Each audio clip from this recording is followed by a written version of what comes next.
11. 사람과 노동의 매니지먼트. X이론과 Y이론. 사람과 노동의 매니지먼트에 관한 논문은 적어도 그 숫자 면에서 경영과학이나 컴퓨터에 관한 문헌보다 더 많다. 그중 가장 많이 읽히고 이용되어 온 것이 더글러스 맥그리거의 X이론과 Y이론이다. 맥그리거는 사람과 노동에 관해 두 가지 이론을 제시했다. X이론이라 이름 붙여진 전통적인 견해는 사람이 태만하며 일을 싫어한다고 말한다. 때문에 규제가 필요하며 스스로 책임을 질 수 없는 존재라고 간주한다. 이에 반해 Y이론에서는 사람이 욕구를 지니고 이를 통해 자기 실현과 책임을 바란다고 이야기한다. X이론은 사람을 미숙한 존재로 보고 Y이론은 사람을 어른이고 싶어하는 존재로 여기는 셈이다. 맥그리거 자신은 두 가지 견해를 제시만 했지 어느 것이 바르다고는 말하지 않았다. 그러나 대부분의 사람들은 그가 Y이론을 믿고 있다고 생각했다. 현실은 맥그리거의 추종자들이 생각하던 것만큼 단순하지 않다. 강한 사람조차도 명령과 지휘를 필요로 한다. 약자는 말할 필요도 없이 책임이라는 무거운 짐에 대해 보호를 필요로 한다. 세계는 어른들로만 이루어진 것이 아니다. 영원히 성숙해지지 않는 인간이 너무도 많다. 정력적인 사람이 있으면 태만한 사람도 있다. 같은 인물이라도 서로 다른 상황에서는 전부 다른 반응을 나타내게 마련이다. 당근과 채찍. 당근과 채찍에 의한 매니지먼트, 즉 X이론에 의한 매니지먼트는 더 이상 유효하지 않다. 선진 사회에서는 육체 노동자에게조차 이것이 통하지 않는다. 지식 노동자에 대해서는 말할 것도 없이 어떤 국가에서도 통하지 않는다. 매니지먼트의 손에 더 이상 채찍은 없다. 심지어 당근마저도 유인 수단이 되지 못한다. 그렇다면 새로운 현실에 맞는 당근과 채찍을 손에 넣을 수 있을까? 심리적 지배. 산업심리학은 대부분 Y이론에 충실하다. 자기 실현, 창조성, 인격을 강조하기 때문이다. 그러나 그 내용을 살펴보면 전제가 되는 것은 X이론이다. 사람에게는 언젠가 약해지고 병이 들어 스스로를 돌볼 수 없는 때가 온다. 이에 대한 두려움과 불안, 억압이 내면에 가득 차 있을 수밖에 없다. 결국 사람은 자기 실현보다도 지배를 받고 싶어 한다. 기아에 대한 공포나 물질적인 보수 때문이 아니라 소외에 대한 두려움이나 안정에 대한 희구로 인해 지배를 받고 싶어 한다는 것이다. 분명 이것은 X이론보다 진화된 것이다. 종래의 당근과 채찍은 강제에 지나지 않았다. 그러나 아무리 진화했다 하더라도 이것이 지배라는 점에서는 궁극적으로 다를 바가 없다. 그러한 지배는 진화한 것이든 아니든 심리를 남용하는 것이라고 밖에 볼 수 없다. 심리를 가지고 사람을 지배하고 조작하는 것은 지식의 자살 행위이며 이는 진실로 혐오스러운 지배 형태이다. 여기서 심리를 이용하는 것의 적절성, 도덕성을 굳이 더 따지지는 않겠다. 다만 심리적 지배의 가능성에 관해서만 살펴보기로 하자. 심리적 지배는 매니지먼트에서 틀림없이 매력적인 수단이다. 그것은 매니지먼트에 대해 종래와 같이 행동해도 좋다고 부추긴다. 그렇게 매니지먼트를 기분 좋게 만든다. 그러나 아무리 심리학 책을 열심히 읽고 관련 세미나에 성실하게 참석하더라도 이 변형된 X이론을 채용하는 데 발을 내디디기는 여간 어려운 일이 아니다. 이 조심스러움은 건전한 본능이다. 심리적 지배가 유효할 수 없는 것은 200년 전 계몽주의가 정치적으로 유효할 수 없었던 것과 같은 이치이다. 그 원인도 같다. 지배계층에서 만능의 천재를 필요로 하기 때문이다. 즉, 심리적 지배를 하려면 모든 아랫사람들에 대해 숙지해야 하며 모든 심리적 수법에 정통해야 한다. 아랫사람들 전체의 성격과 욕구, 심리적 문제를 이해해야 한다. 다시 말하면 매니지먼트는 전지전능하지 않으면 안 된다. 업무상 인간관계는 존경에 기초를 두고 있어야 한다. 이에 반해 심리적 지배는 전통적인 X이론 이상으로 사람을 바보 취급한다. 심리적 지배는 사람을 태만하고 일을 싫어하는 존재라고는 가정하지 않지만 매니지먼트만이 건강하고 그 외에는 모두 병들었다고 가정한다. 매니지먼트만이 강하고 다른 이는 약하다고 한다. 매니지먼트만이 지식을 갖고 있으며 다른 사람들은 무지하다고 여긴다. 매니지먼트만이 바르고 다른 사람은 그르다고 간주한다. 정말 교만스럽고 어리석은 가정이다. 유효한 방법은 무엇인가? 그러면 무엇이 유효한 방법인가? 일단 맥그리거의 Y 이론은 정답이 아니다. 기회만 주어지면 사람들이 성과를 올리기 위해 일할 것이라는 가정은 타당성이 떨어진다. 강자에게조차 무거운 책임을 지우려면 많은 도구가 필요하다. 그렇다고 사람을 혹사시키는 방법에 의존할 수는 없다. 당근이나 채찍도 안 된다. X이론에서 주장하는 명령과 보호에 의한 안정을 대신할 만한 것을 찾아야 한다. 일반적으로 일과 노동자의 역사가 특별히 행복한 것은 아니었다. 물론 예외도 있다. 일하는 것이 성과와 자기 실현을 의미하는 시기가 분명 존재하는데 그 전형적인 것이 국가가 존망의 위기에 빠졌을 때이다. 노동자는 자신이 대의에 공헌하고 있다는 사실을 늘 자각한다. 제2차 세계대전 후 미국이 그랬다. 일 자체가 변한 것은 아니었다. 상사가 특별히 지적인 사람으로 달라졌다거나 인간적으로 변모한 것도 아니었다. 비록 한정된 기간이긴 했지만 당시에는 일에서 얻을 수 있는 만족감과 일에 대한 충실한 태도가 이전과 완전히 달라졌다. 그러나 이러한 현상은 국가에 중대한 위기가 닥치지 않더라도 혹은 외부로부터 자극을 받지 않더라도 충분히 일어날 수 있는 것이다. 일본 기업의 성공. 일본의 기업 성공 사례에서 가장 눈에 띄는 특징은 다음과 같다. 직무 설계는 현장의 몫이다. 일본에서도 산업기술자는 이를 연구나 분석에 있어서만큼은 서구와 같은 방법, 도구, 기법을 사용한다. 그러나 그들은 직무 설계를 하지는 않는다. 일의 내용을 분명히 이해한 후 업무의 실제 설계는 현장에 넘긴다. 모든 인간, 특히 최고 경영자까지도 퇴직할 때까지 깊이 연구하는 것을 일상의 과제로 삼는다.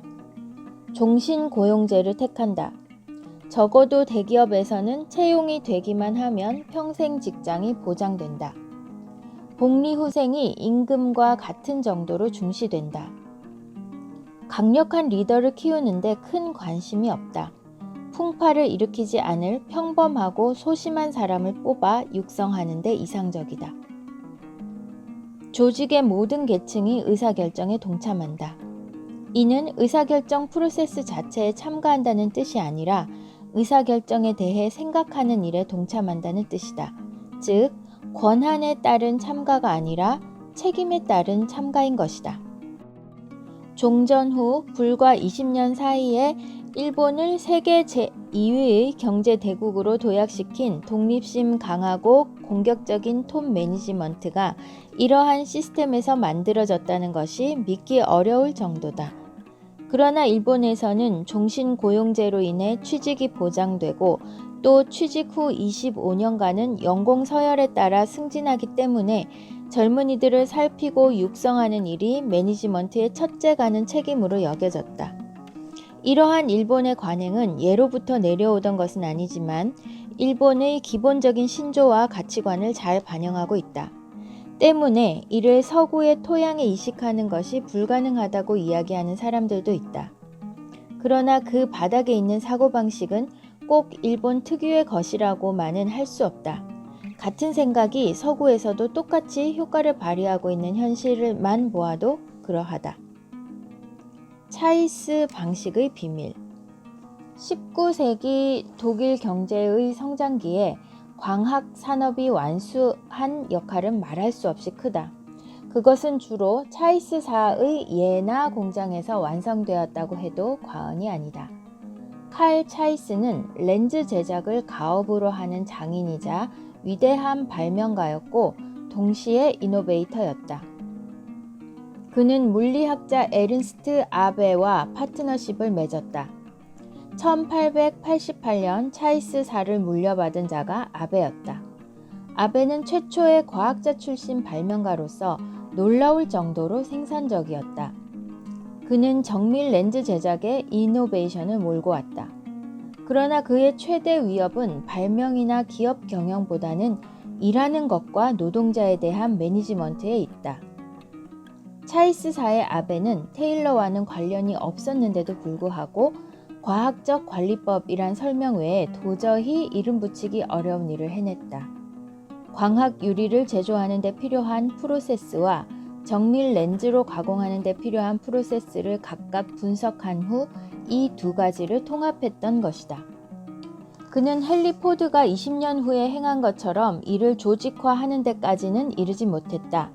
다만 직무 편성의 책임을 실제로 노동자들에게 지웠는데 이론과 기능을 설명하고 나서 그들 스스로 직무를 편성하도록 요구했던 것이다. 양질의 광학 유리를 현미경, 카메라, 안경과 같은 이론기구에 사용할 수 있을 정도의 저비용으로 만들려면 새로운 기계와 공구가 필요했다. 아베는 기능사들이 대학 출신의 과학자나 기술자의 도움을 받아 그 개발에 몰두하도록 했다. 차이스사가 오랫동안 세계적인 독점 기업의 지위를 누릴 수 있었던 이유는 무엇보다 이 노동자들 스스로가 설계하거나 개량한 기계와 공구 덕택이었다. 아베는 일본 기업보다도 앞서 있었다. 그는 일하는 사람들이 스스로 자신의 일을 관리해야만 한다고 반복해서 말했다. 차이스사에서 정식 고용의 보장은 없었다. 아베나 기술자들은 무능한 충실성만으로 고용을 유지하는 것은 진지한 관행이 아니라며 거부했다. 그러나 차이스사에서는 업적을 올리는 방법을 배우고 의욕이 있음을 증명만 하면 경기 변동에 상관없이 고용을 보장했다. 아베는 유언으로 경영권과 소유권을 차이스사에서 일하는 사람 전원을 수익자로 삼는 재단에 양도했다. 이것은 노동자 관리가 아니었다. 에른스트 아베 재단은 경영자가 임명한 이사에 의해 운영되었다. 이 재단은 노동자의 복리 후생을 위해 자금을 제공했다. 이는 주로 자녀의 장학금, 의료 보조, 주택 수당 등 종업원의 니즈에 따라 실시되었다. IBM사의 시행착오와 개선. IBM사의 창립자인 토마스 왓슨은 어느 날 공장에서 한 여성이 기계를 향해 멍하니 앉아 있는 것을 보았다. 왜 일을 하지 않습니까? 하고 묻자 그녀는 공구를 바꿔주길 기다리고 있습니다. 라고 대답했다. 이에 직접 할 줄은 모릅니까? 라고 물으니 할 수 있습니다. 하지만 하지 않기로 되어 있습니다. 라는 대답이 돌아왔다. 왓슨은 수많은 노동자들이 매주 몇 시간 동안 공구 담당자를 기다리기 위해 시간을 낭비하고 있음을 알게 되었다. 한편 기계 조립을 습득하는 데는 며칠간의 훈련으로 충분했다. 결국 IBM사에서는 기계 조립을 새로운 직무로 추가했다. 그 후 완성 부품의 검사도 새로운 직무 가운데 하나로 설정되었다. 직무의 영역이 확대되자 제품의 질과 양에 있어서 예기치 못한 개선이 이루어졌다. 이에 놀란 IBM사는 이후 직무 확대에 체계적으로 임하게 된다. 개별 작업을 가능한 한 단순하게 설계하여 누구라도 그 작업들을 수행할 수 있도록 훈련시켰다. 그 작업들 중 적어도 한 가지는 숙련 기능이나 판단력을 필요로 하는 것으로 정했다. 그러자 노동자들의 자세에도 큰 변화가 나타났다. IBM사에서는 노동자들 모두가 자신의 직무에 긍지를 지니게 되었다. 이것이 최대의 수확이었다. IBM사는 감독의 직무도 바꾸었다. 오늘날 IBM에는 전통적인 의미의 감독이 없다. 감독이나 직장 대신 현장 어시스턴스가 있을 뿐이다. 그 직무는 실제로 노동자들이 이를 이해하고 이를 위해 도구를 사용할 수 있도록 도와주는 것이다. 어시스턴트는 상사가 아니다. IBM사의 두 번째 혁신 역시 절반은 우연히 주어졌다. IBM사가 최초의 컴퓨터를 개발했던 1940년대 후반, 수요가 많아지자 설계가 채 끝나기도 전에 생산을 개시해야만 하는 상황이 벌어졌다. 설계는 생산 현장에서 기술자와 기능기사가 협력하여 수행했다. 그 결과 아주 훌륭한 설계도가 마련되었다. 싸고 빠르게 제품을 생산할 수 있게 되었을 뿐만 아니라 설계에 참가한 사람들이 뛰어난 업무 처리 능력을 보여주었다. 이러한 사례들은 소위 민주적인 매니지먼트나 참여형 매니지먼트를 보여주지는 않는다. 아베도 왓슨도 자신들의 결정을 강요하는 데 주저하지 않았다.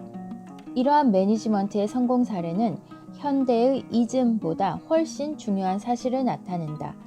가족적인 매니지먼트, 참여 매니지먼트 등 소위 만병통치약을 내세우며 종래에 이루는 대부분 권한의 조직화에 초점을 맞추어 왔다.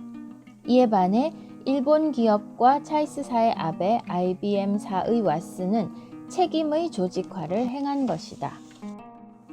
일의 생산성 부분에서는 일의 생산성을 향상시키기 위해서 분석, 종합, 관리, 도구가 필요하다고 이야기하고 있고, 사람과 노동의 매니지먼트에서는 권한을 조직화하는 것이 아니라 책임을 조직화해야 한다고 여러 성공 사례들을 들어서 이야기를 하고 있습니다.